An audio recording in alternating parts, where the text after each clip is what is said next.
Proyek pembangunan pedestrian di Pusat Air Madidi, Kabupaten Minahasa Utara yang ditargetkan selesai di akhir tahun 2024 ternyata harus butuh 50 hari lagi di tahun 2025. Proyek 400 meter yang dikerjakan oleh CV2 Putra dari Dinas Pekerjaan Umum dan Penataan Ruang Kabupaten Minahasa Utara dengan anggaran 4 miliar rupiah kembali diingatkan oleh Bupati Minahasa Utara Jona Ganda, di mana proyek yang seharusnya selesai di tahun 2024 masih diselesaikan di tahun 2025. Tahun 2025 ini atau pekerjaan-pekerjaan yang belum selesai.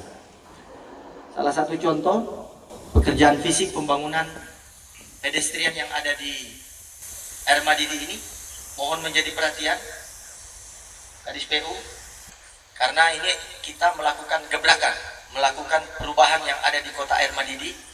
Orang tes mulai dari kecil-kecil. Panjang cuma berapa itu? 300 meter tuh. Cuma 300 meter. Tapi ini adalah bagian buah dari kinerja kita mendapatkan insentif fiskal.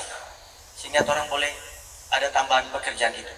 Sementara itu, Kepala Dinas PUPR Jori Tintingon membenarkan hal tersebut.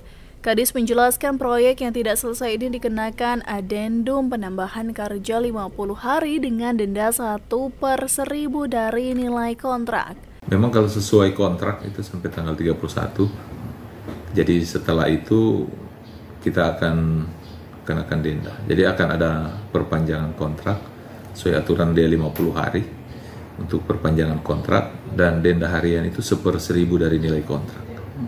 Jadi selama mereka belum menyelesaikan pekerjaan dalam kurun waktu 50 hari itu, kita akan kenakan denda itu yang 1/1000.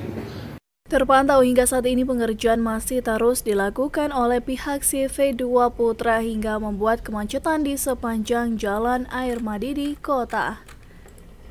Tim Liputan Kawanua TV melaporkan.